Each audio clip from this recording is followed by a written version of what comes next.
მოგესალმებით ძვირფასო მეგობრებო, ეთერშია კვლავ მედია კავშირი ობიექტივი FM 105.0-ზე, გვისმინეთ ამ რადიო ტალღაზე, ან გვიყურეთ ინტერნეტ ტელევიზიით 3W ობიექტივი.net. დაგვიკავშირდით შემდეგ ტელეფონის ნომერზე 238 91 05 ან დაგვიკავშირდით Skype-ით ლათინური ასოებით ობიექტივი. დღეს სანამ თავარ თემაზე გადავალ, მინდა პატარა განცხადება გავაკეთო, ვინც თვალყურს ადევნებდით ჩვენს წინა გადაცემებს. 9 აპრილთან დაკავშირებით მოწვეული მყავდა, ასე ვიტყოდი 9 აპრილის უსინათლო მომღერალი ქალბატონი ლელა ვეფხვაძე თავის ქალიშვილთან ერთად. მაშინ ჩვენ დაგვიკავშირდა ამერიკის შეერთებული შტატებიდან ნიკო ნადირაშვილი და მან მიიწვია ფაქტიურად ქალბატონი ლელა ამერიკაში, მაგრამ რატომღაც ვერ მოხერხდა დაკავშირება და ძალიან ვთხოვ დღეს ბატონ ნიკოს, რომ თუ უსმენს დღევანდელ და უყურებს გადაცემას, დაგვიტოვოს კვლავ თავისი ტელეფონის ნომერი და აქვე მე გამოვაცხადებ ლელა ვეფხვაძის ტელეფონის ნომერს მისი ნებართვით 5 58 97 09 97 და იქებ როგორმე მოხდეს ამ ორი ადამიანის დაკავშირება. რაც შეეხება დღეს თავარ თემას, 30 მაისს ჩატარდა მოძრაობა ეროვნულების ყრილობა, რომელმაც საკმაოდ ისეთი გამოხმაურება გამოიწვია და ამიტომაც აქცენტი სწორედ დღევანდელ გადაცემაში ამ თემაზე გავაკეთე. დღეს ჩემი გადაცემის სტუმარია მოძრაობა ეროვნულების გენერალური მდივანი ბატონი სანდრო ბრეგაძე. მოგესალმებით ბატონო სანდრო. მადლობას გიხდით რომ მობრძანდით გადაცემაში. და მოდით ვისაუბროთ აწყოში ჯერ აი ამ ყრილობასთან დაკავშირებით, რა მიზნები გასაგები არის ზოგადად ეწერა თავად მოსაწვევზე, მე თავად მქონდა ვესწრებოდი ამ ყრილობას, მაგრამ უფრო რო გარკვევით აუხსნათ საზოგადოებას, აი რა არის თქვენი ამოცანა, თქვენი მიზნები. პირველ რიგში მოგესალმებით, მინდა დიდი პატივისცემა გამოვხატო თქვენი მედია კავშირის მიმართ და თქვენს მიმართ და მინდა კიდევ ერთხელ ხაზგასმით დავადასტურო ის რომ მხოლოდ მედია კავშირი ობიექტივი გახლავთ ის მართალი სიტყვა ქართულ ელექტრონული მასმედიის სივრცეში, რომელიც დემოკრატიულ საქართველოს ჭირდება რეალურად, იმიტომ რომ ჩემდა სამწუხაროდ არსებობენ სამთავრობო ტელევიზიები და არსებობენ ვიღაცის მიერ კონტროლირებადი ტელევიზიები კიდევ, რომლებიც თავისი ბატონ პატრონის ყველანაირ ნებასრულს ასრულებენ, მაგრამ ეს არ არის ჩვენი დღევანდელი თემა. თუმცა საკმაოდ საყურადღებო თემა არის და ამას უნდა მიექცეს პირველ რიგში ყურადღება. მოძრაობა ეროვნულები შემიძლია მე დღეს უკვე თამამად და ღიად განვაცხადო, რომ ეს გახლავთ ყველაზე მძლავრი ორგანიზაცია ქართულ პოლიტიკურ რეალობაში, რომელი ორგანიზაციაც დგას ეროვნულ იდეოლოგიაზე. ამავე დროს მინდა ასევე ხაზგასმით აღვნიშნო, რომ ქართულ პოლიტიკურ სივრცეში მოძრაობა ეროვნულები გახლავთ ერთ-ერთი ყველაზე მრავალრიცხოვანი და ერთ-ერთი ყველაზე ძლიერი პოლიტიკური ძალა და პირდაპირ შემიძლია ვთქვა, რომ ალბათ ჩვენზე მეტი მხარდამჭერიც მობილიზება ფინანსური რესურსებით შეუძლია ნაციონალურ მოძრაობას და ასევე შეუძლია თავისი რესურსებით ქართულ ოცნებას. სხვათა შორის მე ვიხილე თქვენი ყრილობა მართლა საკმაოდ მრავალრიცხოვანი იყო, მთელი დარბაზი იყო სავსე და ფეხზე მდგომით ძალიან ბევრი ადამიანი იყო, როგორც შიგნით, ისე გარეთ. დიახ, რა თქმა უნდა, საკმაოდ მნიშვნელოვანი არის ის ფაქტორიც, რომ ფაქტობრივად 2 კვირის განმავლობაში სახსრების გარეშე, როდესაც ხდება აი ამ ხელა ძალიან დიდი დარბაზის გადავსება თანიკა ძალით და თანხის მიცემით არავინ არ ყოფილა მოყვანილი, ეს ადამიანები სულ ყველა იყვნენ იდეის გამომოსულები, ეს რა მართლაც შთამბეჭდავი არის და აქედან გამომდინარე, რა თქმა უნდა, უფრო და უფრო გიყალიბდება იმის აზრი, რომ ილია ჭავჭავაძის ზვიად გამსახურდიას მერაბ კოსტაოს მიერ წინა საუკუნეში დასახული გზა დღესაც აქტუალური არის და დღესაც ეს არის ის უალტერნატივო გზა, რომელმა გზამაც ქვეყანა უნდა გაიყვანოს სამშვიდობოზე. აი როგორ უნდა გაიყვანოთ სამშვიდობოზე, მოდით ამ გზებზე ვისაუბროთ. მე ჯერ დავამთავრებ ყრილობის შესახებ თვითონ საუბარს. მე საკმაოდ ბევრ თავყრილობაზე ვარ ნამყოფი, იმიტომ რომ პოლიტიკაში ვარ 20 წლის განმავლობაში, გახდით საკმაოდ დიდი ხნის განმავლობაში პარლამენტის დეპუტატი, ასევე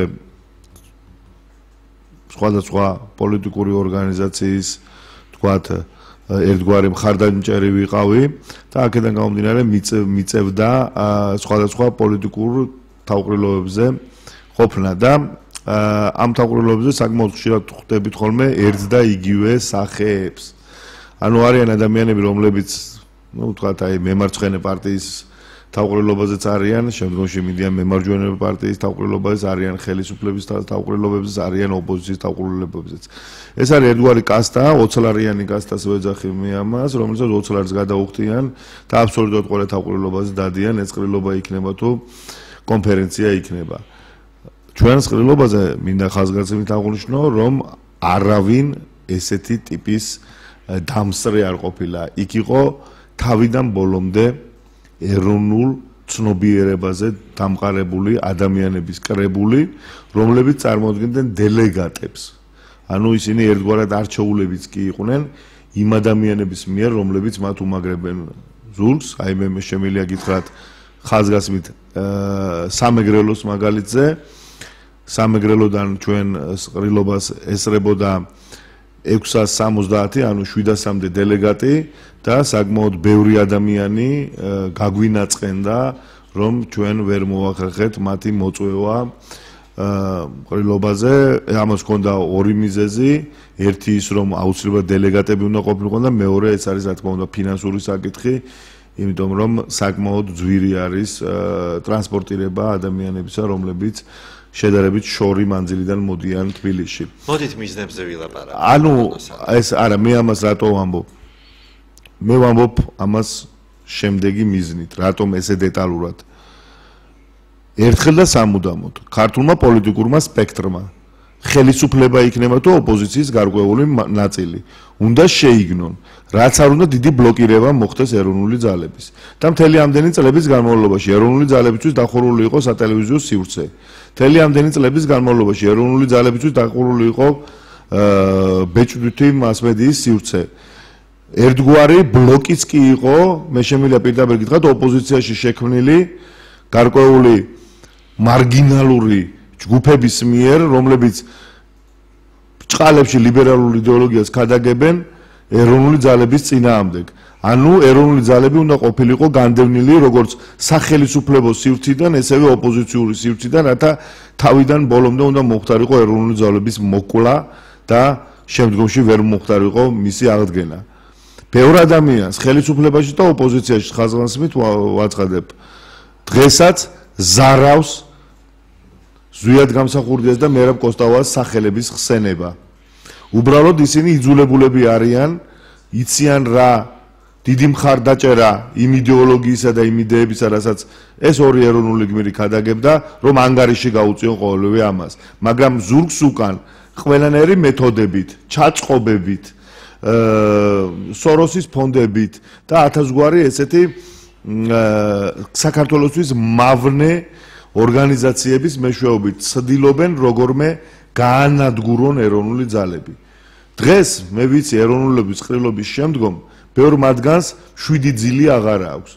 ბევრი მათგანი შეიძლება გულის შეტევით სახშიც წევს და ვალერიანის წვეთებს თუ ვალიდოლს იღებს. მაგრამ მათ მინდა უთხრა, ეს არის მეგობრებო დასაწყისი. ეს არის დასაწყისი, ეს ყველაფერი იწყება და დამთავრდება იმ ლოგიკური დასასრულით, რასაც ეროვნული, ქართული, ტრადიციული სახელმწიფოს შექმნა ქვია, რომელიც მოდით აი აქ დაიწყო უკვე ეს, ხო? რომელიც იქნება დემოკრატიული. აი როგორ გაგრძელდება? მოდით ეს კონკრეტულად ჯერ არ გაქვთ ეს უბრალოდ წარმოდგენილი რანაბიჯებს გადადგავთ წინასწარ თუ უბრალოდ არ ამხელთ ჯერ თუ როგორ არის? აი მიზნები კონკრეტულად ჩატარდა ყრილობა. შემდგომი ეტაპი რა არის თქვენთვის? აი ამბობთ რომ დასასრული ექნება წვინვალე, ხო? აი როგორ იქნება ეს? იქნებ გითხრათ ეს არჩევნების გზა, ალიანსი არის თუ აი როგორ? ხა საკმაოდ ისე დაფიქსირდა ყრილობაზე, ცდები თუ არა, არ ვიცი, თანამშრომლობა ქართულ ოცნებასთან, იგივე ბატონმა შალვა ხაჭაპურიძემაც გამოხატა ეს თავისი პოზიცია, იგივე შათირიშვილი იყო გვარად, ვინც იყო წარსდგა საზოგადოების წინაშე. აი როგორ მიგაჩნიათ უფრო კონკრეტულად, თუ არის ამაზე შესაძლებლობა, თუ ნაადრევი არის ამაზე საუბარი, რომ საზოგადოება მიცოდეს. მე მგონი ახლა პირადად მე და ჩვენი პოლიტიკური გუნდიც არ გვავართ იმ ადამიანებს, რომლებმაც არ იცოდნენ თუ რა უნდა იყოს დასასრული, ანუ რა უნდა იყოს მიზანი ყოველივე ამისა. პირიქით მე შემიძლია გითხრათ, რომ თითოეული ნაბიჯი, ტაქტიკური ნაბიჯი გათვლილი არის და სტრატეგიული მიზანიც ფაქტობრივად ნათელი არის. თუმცა მე ყველაფერს, რა თქმა უნდა, მიუხედავად პატივისცემისა თქვენ და მე ვერ ვისაუბრებ დღეს თქვენი ეთერით, იმიტომ რომ დღესაც მიმდინარეობს საკმაოდ სერიოზული მოლაპარაკებები გარკვეულ სერიოზულ ძალებთან ერთად იმ დიდი და სერიოზული მიზნის მიღწევისთვის, რომელ მიზეზებს მე ახლა ვსაუბრობდი, მაგრამ რისის საუბრის საშუალებაც მაქვს, მე დღეს აუცილებლად ვისაუბრებ ამაზე. მიზანი ჩვენი არის ნამდვილად დემოკრატიული სისტემის ჩამოყალიბება და ამ დემოკრატიული სისტემის ჩამოყალიბებაში ხელისშემშლელი ფაქტორის მოხსნა. და ხელისშემშლელი ფაქტორი ეს გახლავთ არსებული რეჟიმი და არსებული სისტემა. ანუ თქვენ რა გინდათ ხელისუფლება მანამდე წავიდეს და მერე დაინიშნოს არჩევნები თუ ჯერ არჩევნები დაინიშნოს და მერე არჩევნების გზით მოცილდეს ხელისუფლება. ერთი არის ჩემი სურვილი თუ რა არის და მეორე არის რეალობა. ჩემი სურვილი რომ თუ გინდათ მე გეტყვით რომ მე მირჩევნია ხვალდილას რომ გავიღვიძებ ეს სისტემა და ეს რეჟიმი აღარ არსებობდეს. მაგრამ მეორე არის რეალობა რომელსაც უნდა გაუსწოროთ თვალი და მე ვფიქრობ რომ ის ნაბიჯები რომელსაც მიზანმიმართულად დგამს ოპოზიციის ჭეშმარიტი ნაწილი თუნდაც ბატონი ივანიშვილის კოალიცია ეს გახლავთ ლოგიკური და ეს გახლავთ დღევანდელი გადასახედიდან გამარჯვების მომტანი და მე როდესაც ვიცი რომ არსებობს გამარჯვების ფორმულა და ეს ფორმულა ემსახურება დიქტატურის და ავტორიტარიზმის დამარცხებას, რა თქმა უნდა, უგუნური ან ხელისუფლებასთან მეგობრულად განწყობილი უნდა ვიყო, რომ ამას ყველაფერს ხელი შეუშალო და ხელი არ შეუწყო. ზუსტად ეს გახლდათ იმ გამოსვლელების და იმ ადამიანების ჩვენი მოძრაობის ლიდერების მოსაზრება, როდესაც მათ ეს განაცხადეს. თუმცა ჩვენ არ უარყოფთ, რომ იყო შეხვედრა კოალიციის ლიდერთან, ბატონ ივანიშვილთან.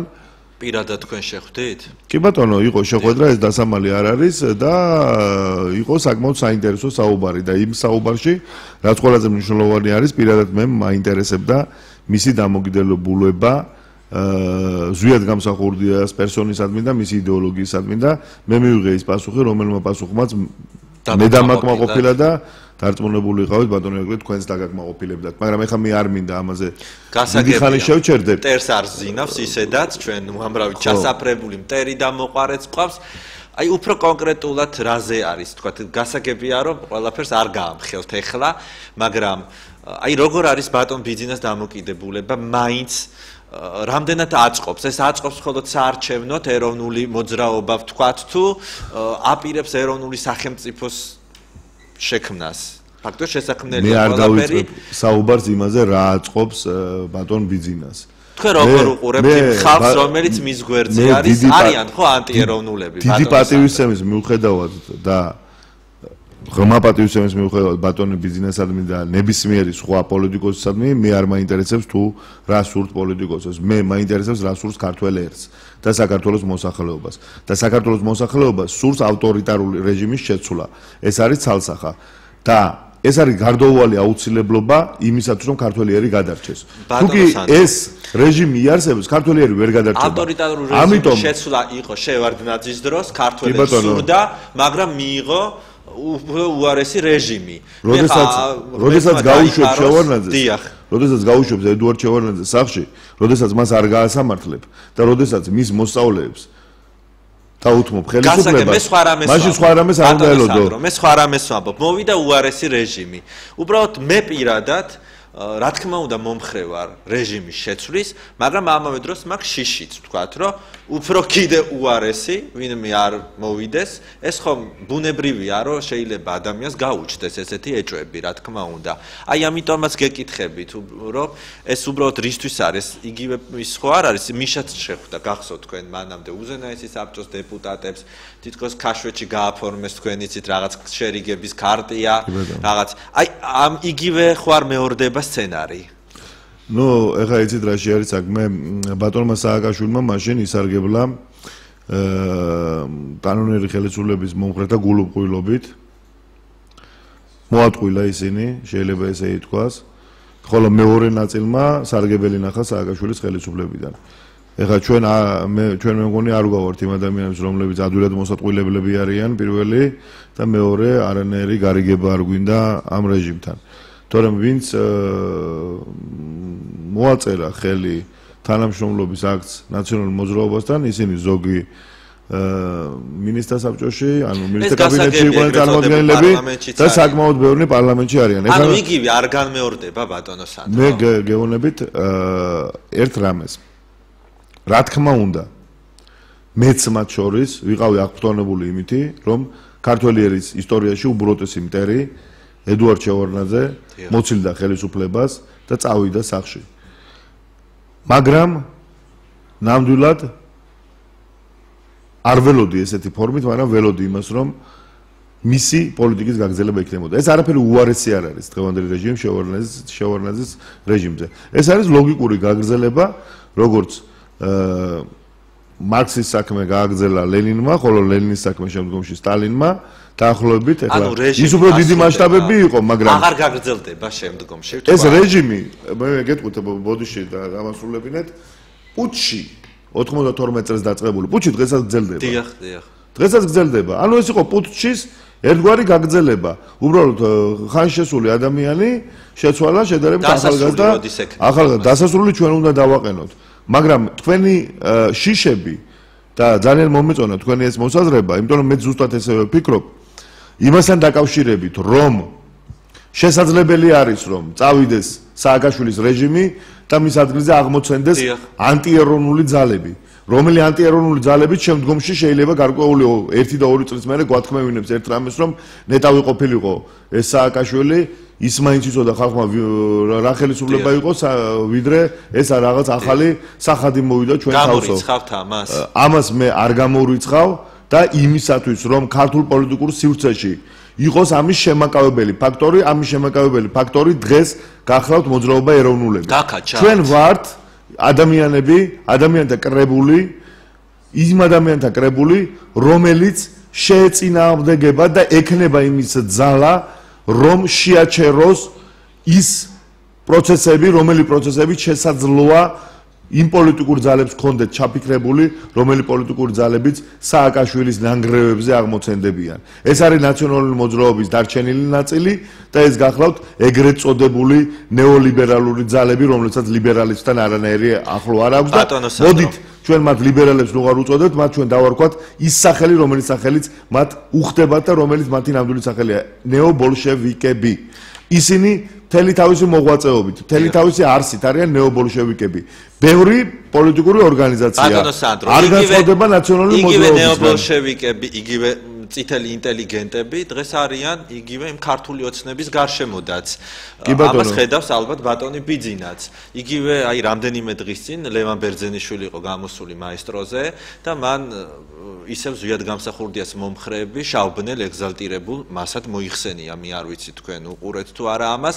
აი ამიტომაც ვამბობ, რამდენად არის, რომ თქვენ მიგიშვებენ ეროვნულებს ხელისუფლების სათავეებთან და ეს კლანი დაუშვებს თქვათ ეროვნული ხალხის კვლავ ხელისუფლებაში მოსვლას, მით უმეტეს თავად შევარდნაძე ხშირად აცხადებს, რომ ის მხარს უჭერს ბიძინა ივანიშვილს.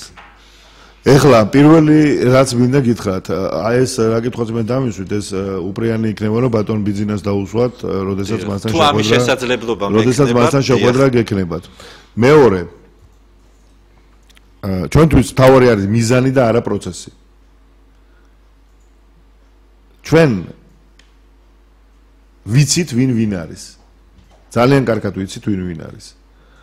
მაგრამ ისიც ვიცით, რომ გარკვეულ მომენტში პოლიტიკური მიზანშეწონილება მოითხოვს ხოლმე ზავს.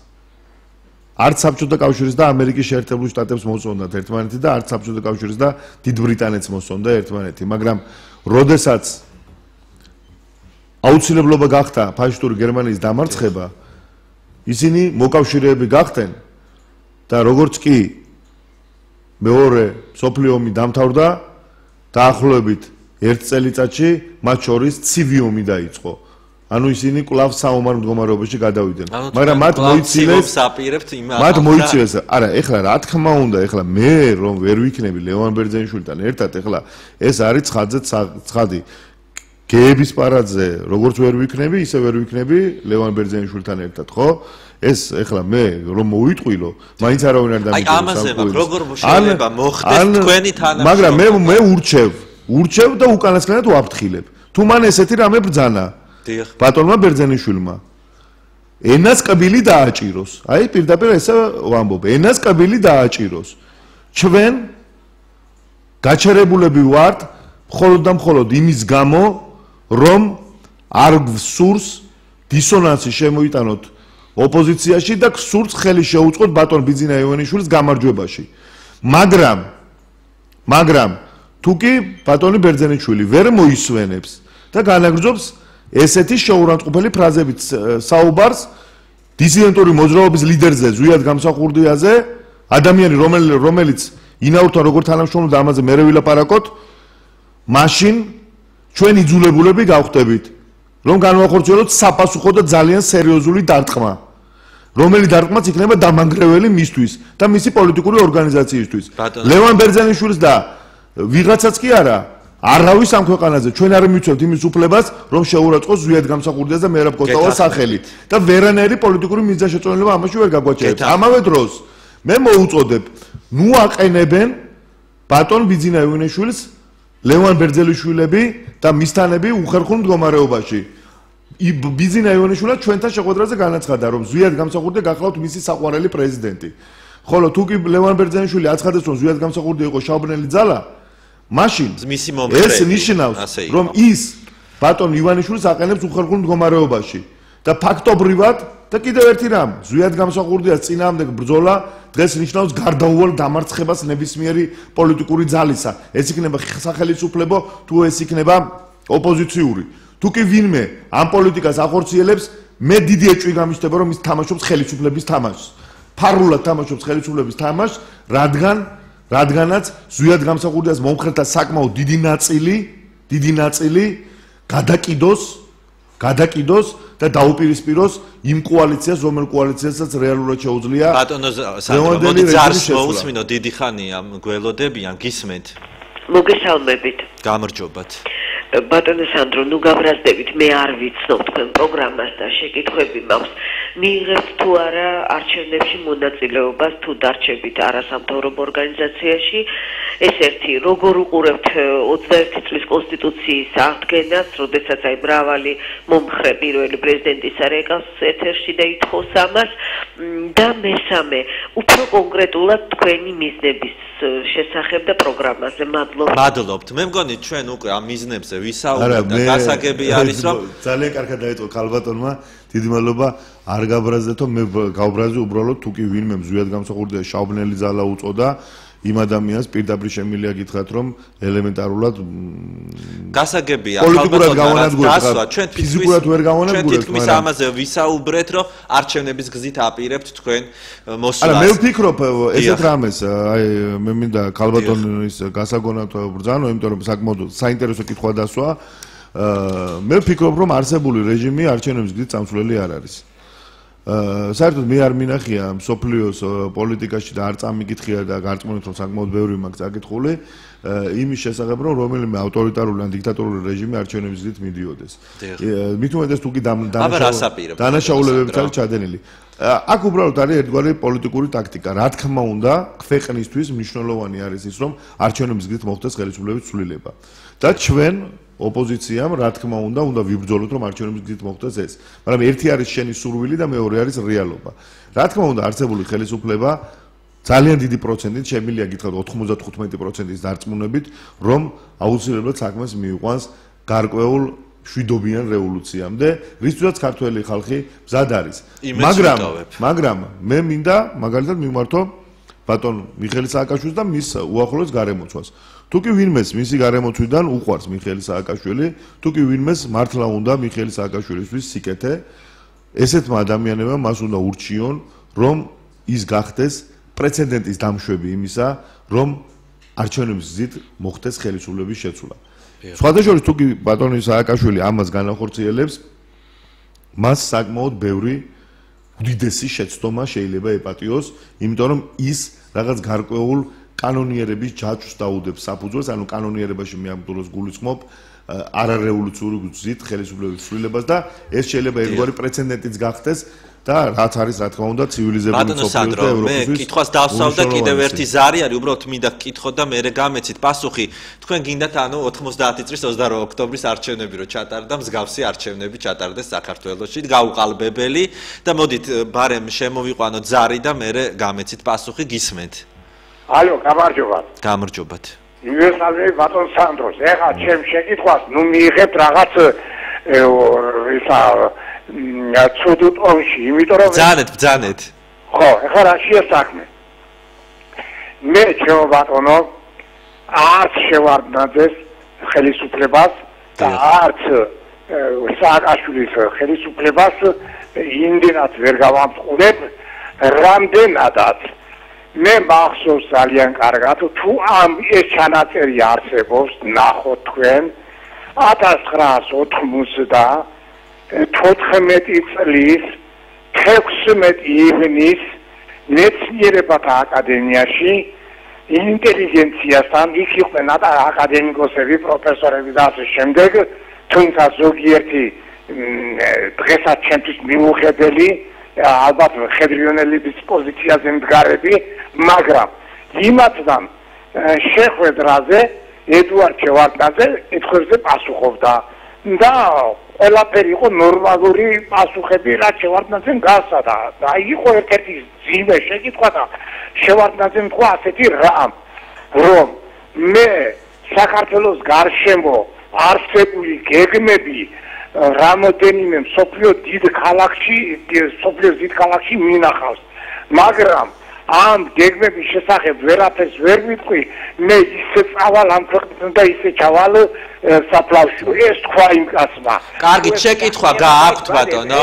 ერთუთით. დიახ. ეხლა აქედან გამომდინარე, საქართველოს ჩვენ არ გვინახია ჩვენ პირადად ჩვენ მართალი ეს გეგმები, მაგრამ ფაქტი არის, რომ არსებობს მე არ ვიცი ეს მსოფლიო მაფიოზური წრეა თუ ვინ არის, არსებობს ძალიან საშინელი გეგმა საქართველოს ნამდვილ რაც ესე იგი ჩვენ ალბათ მე არ ვიცი რამდენად შევძლებთ ამ გეგმის ესე იგი უკუგდება და ესე იგი თავდაცვას და მოგერიება.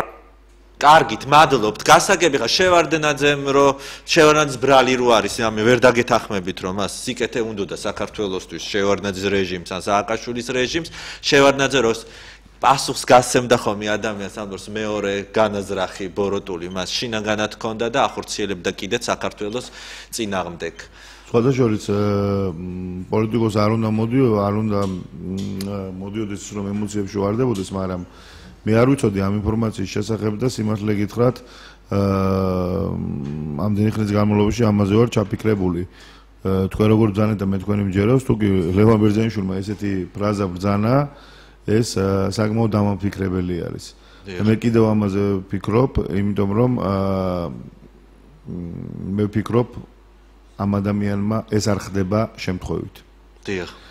ეხლა მე არ მინდა ხმამაღლა ფიქრები გამომივიდეს თქვენ. ანუ აირიოს სიტუაცია. ხო, ნუ ეს არ ხდება. მოხდეს კვლავ. რა თქმა უნდა, თუ კი ადამიანს აქვს სურვილი, რომ უდიდესი პოლიტიკური ძალა დაუპირისპიროს კოალიცია ქართულ ოცნებას, ის ესეთი პროვოკაციის გზით ეცდება რომ ეს პოლიტიკური ძალა დაუპირისპიროს მას. აქ არ არის კონკრეტულად ეროვნულებზე საუბარი, ეროვნულობის გარდა მე გარწმუნებთ რომ 100,000-ობით ადამიანი გახლავთ, 100,000-ობით ადამიანი თუ მილიონამდე არა, ზუსტად გამსახურდიას პოლიტიკის მხარდამჭერი და მე სიმართლე გითხრათ, საკმაოდ დაყოფიერად მუშაობს ბატონი ირაკლი ალასანია სამეგრელოს რეგიონში, ჩემი თვალით უნახე ეს და მე ვფიქრობ, რომ ეს ფრაზა რომ გახდეს ცნობილი სამეგრელოში, საკმაოდ ხელი შეეშლება, მაგრამ აქ არ არის მარტო სამეგრელოს საუბარი, მაგრამ კონკრეტულად ყველაზე მეტად სამეგრელოში ძალიან შეეშლება ხელი კოალიციის წევრებს იმისათვის, რომ მოიპოვონ ის ფართო მხარდაჭერა, რომელიც პერსპექტივაში შეიძლება მათ ჰქონდეთ.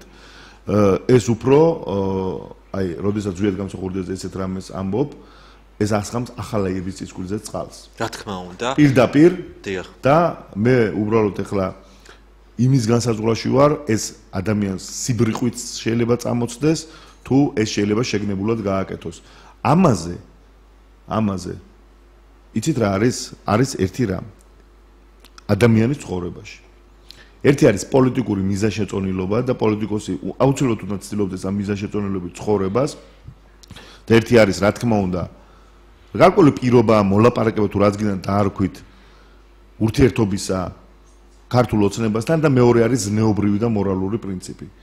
ჩვენ ზნეობრივ და მორალურ პრინციპს არასოდეს არ გადაუხვევთ და არავის არასოდეს რა ნებისმიერი პოლიტიკური დივიდენდის ფასად არ მივცემთ უფლებას რომ რომელიმე გაილაშქროს იმ ნათელი გზის წინააღმდეგ რომელსაც ზვიად გამსახურდიას და მერაბ კოსტავას გეთახმებით ბატონო და ჩვენი შეცდომა თავის დროზე ის იყო რომ ადამიანებს რომლებმაც საქართველოს დამოუკიდებლობა თავისუფლება და დემოკრატია წაართვეს 92 წლის პუტჩის დროს და რომლებიც შემდგომში ჯერ სამხედრო საბჭოში ისხდნენ მერე სახელმწიფო საბჭოში და მერე ჯაბა იოსელიანის პარლამენტში პასუხი არ ვაგებინეთ და დღეს პოლიტიკურ ავანსცენაზე არიან.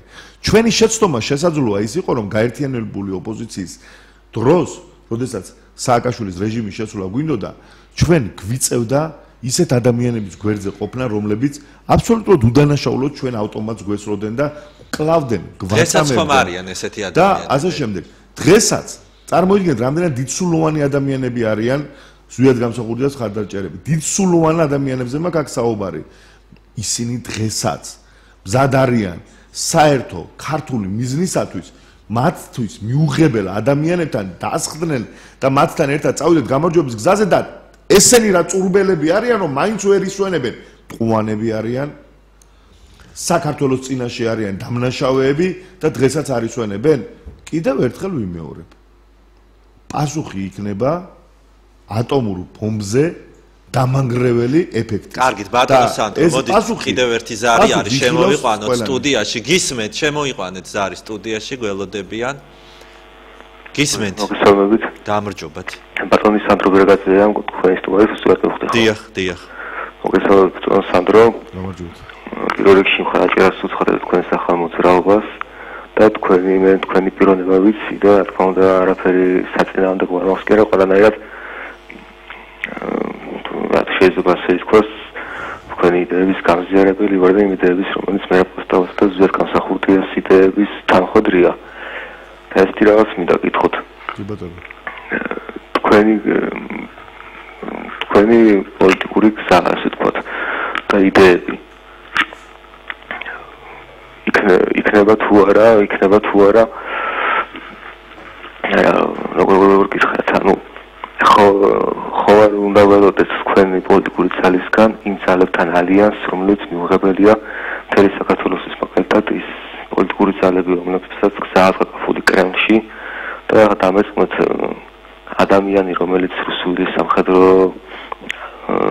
შეიარაღებული ძალების აღლომს ჩაიბარებს, ნამდვილად არ მესიამონება დავინახოთ თუნდაც თქვენს გვერდით და ზუსტად გამსახურდიას ხარდაჭერების გვერდით. ეს ერთი შეკითხვა და ამასთან კიდევ მეორე შეკითხვა. როდესაც საუბარი ეროვნული მოძრაობის განახლებაზე, თუ იგეგმება ეროვნული მოძრაობის იმ ფრთასთან კოორდინაცია, რომელთანაც დაპირისპირებული იყო იგი უზენაესი საბჭომი არ გულისხმობ იმ ძალებს, რომლებიც კონკრეტულად იქნებ დააკონკრეტოთ, რომელ ფრთას გულისხმობთ? იგივე ეროვნული კონგრესის ფრთას, ოღონდ იმ ძალებს, რომელსაც იარაღი არ ჭერია ხელში. დიახ, კარგით, მადლობთ. კონგრესის ფრთაო გონი, ესე გავიგონე. კი ბატონო, მე ბოლოდან დავიწყებ. მე ხა ბრძანე იმ დიდსულოვნების შესახებ, რომელიც გააჩნია ზუსტად გამსახურდეს და ეროვნული მოძრაობის წარმომადგენლებს. Რა თქმა უნდა, ნებისმიერი ადამიანი, ვისაც იარაღი არ ჭერია ხელში და საქართველოს წინააღმდეგ არ უბრძოლია, ნებისმიერი ადამიანი მისაღებია ჩვენთვის და ნებისმიერი ადამიანისთვის ესეთვის მისაღები უნდა ვიყოთ ჩვენ. ანუ აბსოლუტური რეალობა არის, რომ ჩვენ თანამებრძოლები ვიყოთ და ამაზე ორი აზრი არის შეცდომა ყველას აქვს დაშვებული, მეც ამას სხვა შორის ძალიან ბევრი შეცდომა დაშვებული, მაგრამ დანაშაული სხვა რამე არის. დანაშაული არ უნდა გააკეთო და აქედან გამომდინარე, რა თქმა უნდა, გეთანხმებით, ვისაც დანაშაული არ აქვს ჩადენილი, რა თქმა უნდა, ყველა იზალა ერთად უნდა დავდგეთ. და პირველი საკითხი, რაც შეეხება რუსული ჩეკმის ძალებს, ალიანს, რა თქმა უნდა, ეს გამორიცხული არის, იმიტომ რომ პირველი ეროვნული ხელისუფლება დამხობილი იქნა რუსული ჩეკმით, რუსული ტანკით და აქედან გამომდინარე, რა თქმა უნდა, ძალიან ძნელი იქნება და წარმოუდგენელიც იქნება ისე ძალებთან ალიანსი, რომელიც ძალებიც მოაზრებულები არიან რაღაც რუსული ფრთის ქვეშ, თუმცა ერთ რამეს აუცილებლად დავამატებ, რომ საქართველოს აუცილებლად ჭირდება ნორმალური და კეთილმეზობლური ურთიერთობა რუსეთთან, ისევე როგორც სხვა სუპერსახელმწიფოებთან, რომლებიც საერთაშორისო პოლიტიკურ ავანსცენაზე არიან. მოდით კიდე შემოუშვათ ზარი, ჩვენ ბევრი მაყურებელი და მსმენელი გვყავს ჩვენ გადაცემას, გისმენთ. ალო, საღამოშილობის. გამარჯობა. ბატონო ირაკლი და ბატონო ალექსანდრე, ხო მოგწევთ? მოგესალმებით. ეხლა მე თქვენთან შეკითხვა მაქვს ასეთი, შეხან ხალმა გითხავთ, არ ვიცი, მე ცოტა ხან გავამეფრად და არ ვიცი, მოისმენთ, არ მოვისმინე პასუხი. ხალმა გითხავთ, რომ ოზეთის კონსტიტუციის აღდგენასთან დაკავშირებით. ამ კონსტიტუციას აღდგენა არ ჭირდება, ის ძალაშია იურიდიული ძალის მქონე და სავალდებულოა შესაძლებლად ყველასთვის. ეხლა უნდა გაგახსენოთ 1991 წლის 9 აპრილის დამოუკიდებლობის აქტის მესამე აბზაცი. ჩემზე კარგად გეცოდინებათ, მაგრამ უნდა შეგახსენოთ. პირდაპირ წერია იქ, რომ ოზეთის კონსტიტუცია დღემდე იურიდიული ძალის მქონე, ამაზე ხელსაწყოს ბატონის ვიად გამსახურდია. ეხლა ბატონო ჩემო, ბატონებო, თქვენ აპირებთ რა, აი მაგალითად ბრძანდებით, რაღაცა ქვია ივანიშვილთან ბლოკში, ხო? აი რომ დასვათ საკითხი, რომ ივანიშვილმა თავისი ძალიან ძლიერი უკვე მიტინგებით და თავისი სამართლიანი პროტესტი რო აქვს ხალხს, უკვე ივანიშვილი ხელმძღვანელობს ამას ყველაფერს, ამ ხელხმა რაღაცა ქვია მოთხოვოს ხელისუფლებას, რომ დაეწყოს ოზეთის კონსტიტუციის შესრულება და ამ კონსტიტუციის საფუძველზე მოხდეს ჩატარდეს არჩევნები, რათა შემდეგ პარლამენტმა თავის მუშაობა დაეწყოს ამ კონსტიტუციის საფუძველზე. აი ასე გააზრებული გახდორა თქვენ ეს ასეთ დონეზე და დიახ, მადლობთ. მოდით კიდევ უფრო მნიშვნელოვან საკითხს მე შემიძლია არა რომ არ უპასუხო არ შეიძლება მე ვფიქრობ რომ რა თქმა უნდა ეს კონსტიტუცია რომელიც დღეს ჩვენ გვაქვს ეს კონსტიტუცია შესაძლებელი არის და ის არ უნდა არსებობდეს ამავე დროს რა თქმა უნდა მნიშვნელოვანი არის 1921 წლის კონსტიტუციის არსებობის ფაქტიც და მე ვფიქრობ რომ იმ საკითხზე რაც აი ბატონმა ბრძანა რა თქმა უნდა აუცილებელი არის მუშაობა და აუცილებელი არის ამ საკითხის დასმა მაგრამ მე შემიძლია ერთი რამ თქვა რომ ასევე აუცილებლობას წარმოადგენს ნორმალური საარჩევნო კანონის მიღება და მე გეტყვით ზუსტად გამსახურდია როდესაც პრეზიდენტად აირჩიეს აი ის საარჩევნო კანონი ეს არის 90-91 წლების საარჩევნო კანონი რომ აღდგეს მე გარწმუნებთ რომ საქართველოში მივიღებთ დემოკრატიულ და თავისუფალ არჩევნებს ამ კანონში რეალურად არის გათვალისწინებული აბსოლუტურად ყველა არჩევნებში მონაწილე პოლიტიკური სუბიექტის ძალა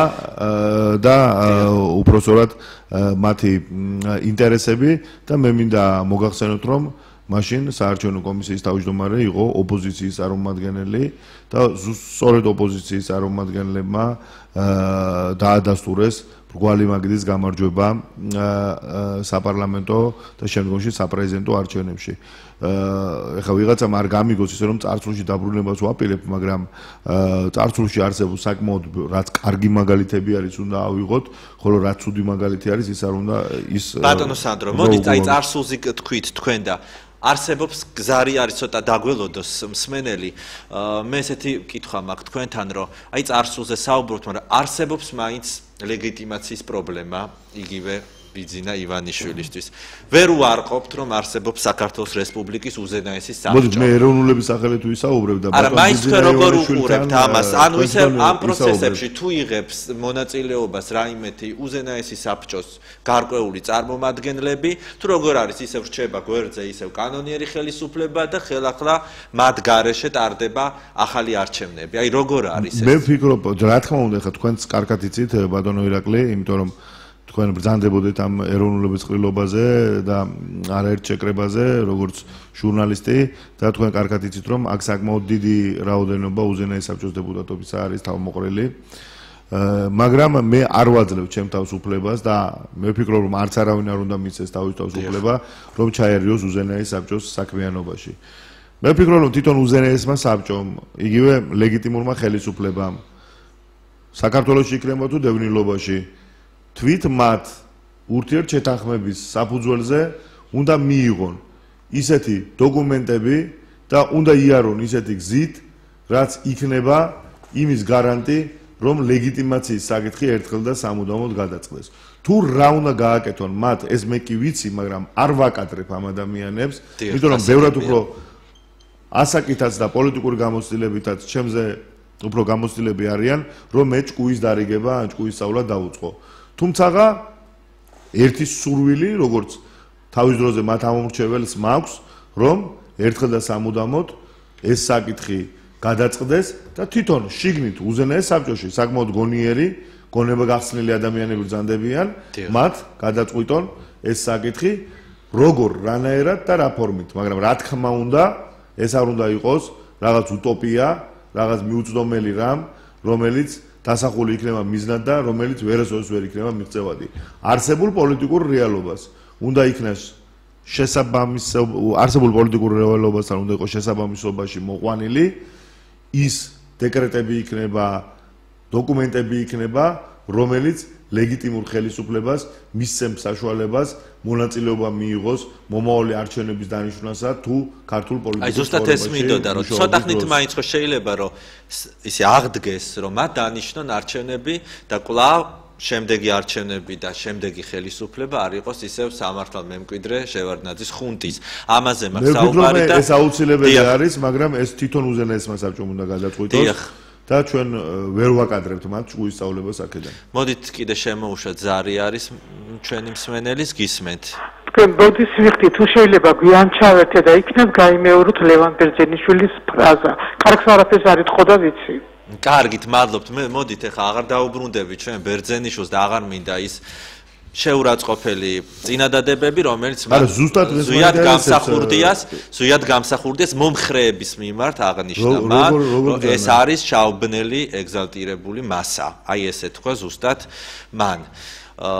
ჩვენ სხვა კითხვებზეც გადავიდეთ, ეხლა მოდით ბერძენიშვილის ნაირებს შევეშვათ ეხლა და მას თუ სამართლებრივი სახელმწიფო იქნება, უნდა მიხედოს სამართლებრივმა სახელმწიფომ და შესაბამისმა სტრუქტურებმა ყველა იმათ, ვინც დანაშაული ჩაიდინა, იმიტომ რომ ჩვენ ვერ დავსჯით ვერც გირგვლიანის, ვერც ვაზაგაშვილის და ვერც რობაქიძის მკვლელს, თუ არ იქნება და ჩემი აზრით მაინც დასჯილი და გამოძიებული ის ტრაგიკული მოვლენები და ის სამხედრო გადატრიალებაში, ვინც მონაწილეობდნენ იმ ადამიანების დანაშაული, თუ არ აქვს ჩადენილი დანაშაული, ამაზეც უნდა სამართლებრივმა სახელმწიფომ და სამართლებრივმა სასამართლომ აი ხა რაც ბრძანეთ ხო?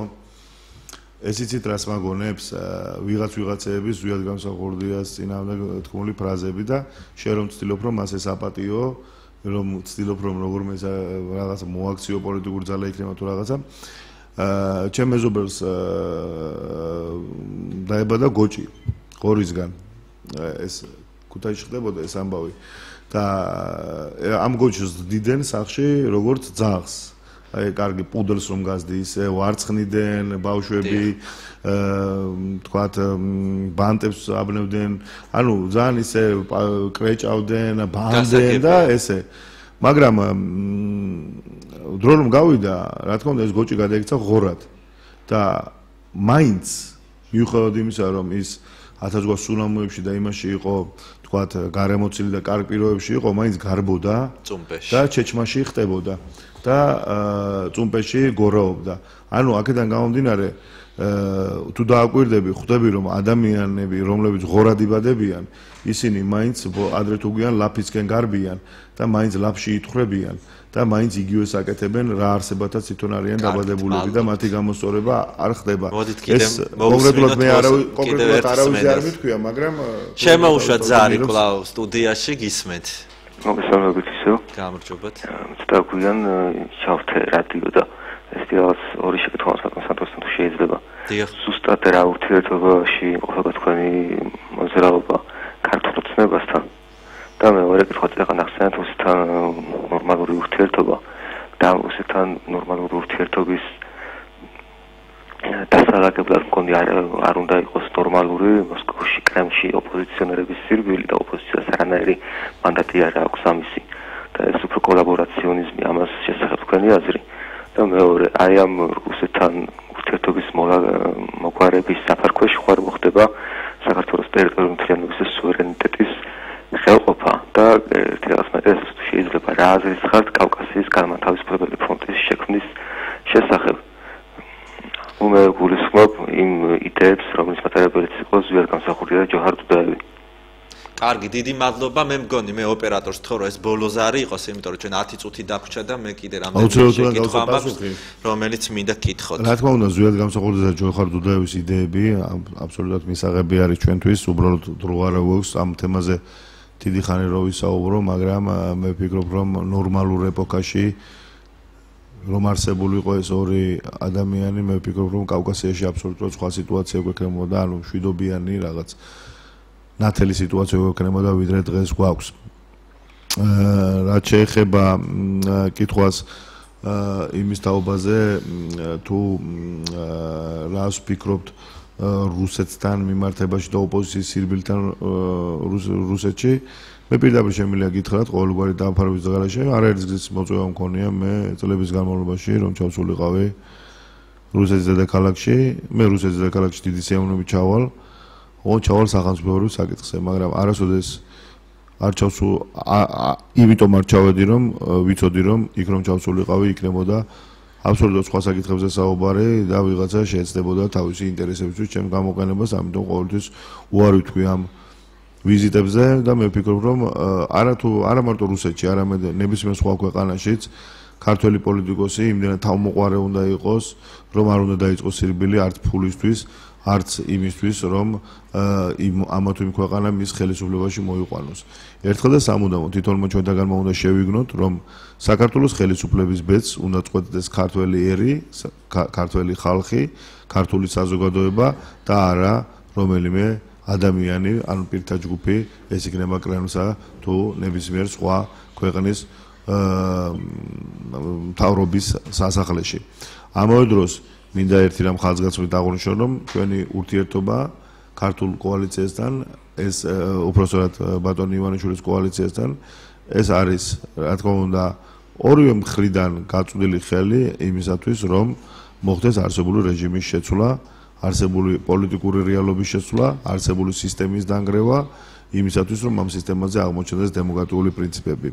და ერთი რამ მე გეტყვით რომ ბატონი ივანიშვილის მე ყველაზე მეტად რაც მომწონს ეს არის ის რომ ეს ადამიანი ჯერჯერობით არ ჩანს რომელიმე პოლიტიკური იდეოლოგიის მატარებელ პოლიტიკურ ძალად და ამ ადამიანის მიზანი არის პირველ რიგში საქართველოში დემოკრატიული სისტემის შექმნა, რომელიც დემოკრატიული სისტემაშიც იარსებებენ ეროვნულებიც, მემარჯვენეებიც, მემარცხენეებიც, ლიბერალებიც, ცენტრისტებიც და ყველანაირი პოლიტიკური მიმდინარეობის ხალხი და მე მაგალითად აი ამას დავამთავრე, მე მაგალითად თვლი რომ მიუხედავად იმისა რომ შეიძლება ბევრ საკითხში მიუღებელი იყოს იგივე რესპუბლიკური პარტიის იდეები ჩემთვის, მე ვფიქრობ რომ მომავალ საქართველოში უნდა იარსებოს ისეთმა პოლიტიკურმა ძალამ, როგორც არის რესპუბლიკური პარტია და მან უნდა განახორციელოს თავისი ქმედებები. მიუხედავად იმისა რომ მემარცხენე არა ვარ ჩემი ორიენტაციით, ვფიქრობ რომ მემარცხენე პოლიტიკურმა ძალამაც უნდა იარსებოს და შემდგომში ქართველმა ერმა გააკეთოს არჩევანი იმასთან დაკავშირებით თუ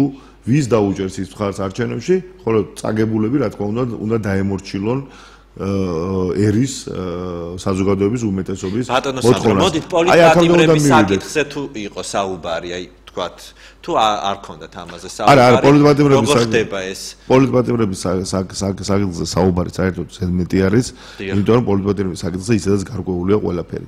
საქართველოს 21 საუკუნეში ჩვენ და სამწუხაროდ გახლავთ ქვეყანა. ანუ უპრობლემოდ გათავისუფლდებიან ყველა პოლიტპატიმრები და უკანონო პატიმრები. ამაზე ორი აზრი არ არსებობს. რა თქმა უნდა, როგორც კი არსებული სისტემა და რეჟიმი შეიცვლება, პირველი რაც მოხდება, ეს მოხდება არა მარტო პოლიტპატიმრების გამოშვება, არამედ ყველა იმ საეჭვო საქმის გადახედვა, რომელიც შეიძლება პოლიტიკური მოტივით არ იყოს შეთითქმული, მაგრამ შეიძლება იყოს რაღაც ფინანსური დაინტერესების, ან პირადი ანგარების მიერ.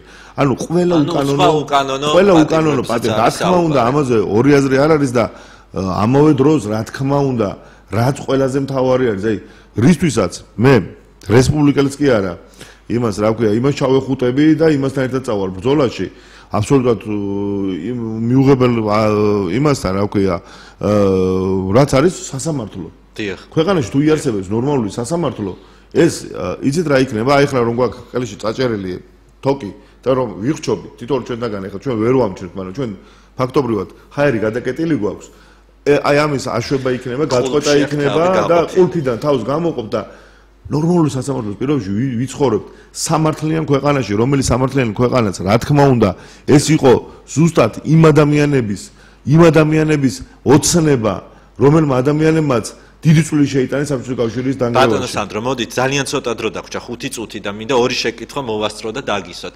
სახელმწიფო ატრიბუტიკაზე თუ იყო საუბარი, რომ თქვათ, აღდგეს ეროვნული ხელისუფლების თუნდაც დროშა შინდისფერი. მე შინდისფერი დროშა მომწონს, მაგრამ რა თქმა უნდა, ჩვენ არ უნდა მოვიქცეთ, თუ კი ხელისუფლება შეიცვლება და შეიცვლება ის აუცილებლად, ისე როგორც მოიქცა ნაციონალური მოძრაობა, როდესაც ვიზუალურად ძალიან ლამაზი დროშა, თავისი პარტიული დროშა, აქცია. ანუ შეიძლება რომ სახელმწიფო ატრიბუტიკა აღდგეს ეროვნული ხელისუფლების. მე ვფიქრობ, რომ უნდა ჩატარდეს რეალური კონკურსი, რომელ კონკურსზეც საქართველოს მოსახლეობა რომელ სიმბოლიკასაც აირჩევს, ის სიმბოლიკა უნდა იყოს. თქვენი პირადი სურვილი რა არის?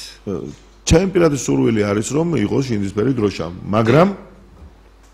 მაგრამ მე დავემორჩილები ქართველი ერის სურვილს, გარდა იმისა, ხა ცისარტყელის დროშას ვერავიდან, რა თქმა უნდა. გასაგებია და ბოლო შეკითხვა მინდა დაგისვათ.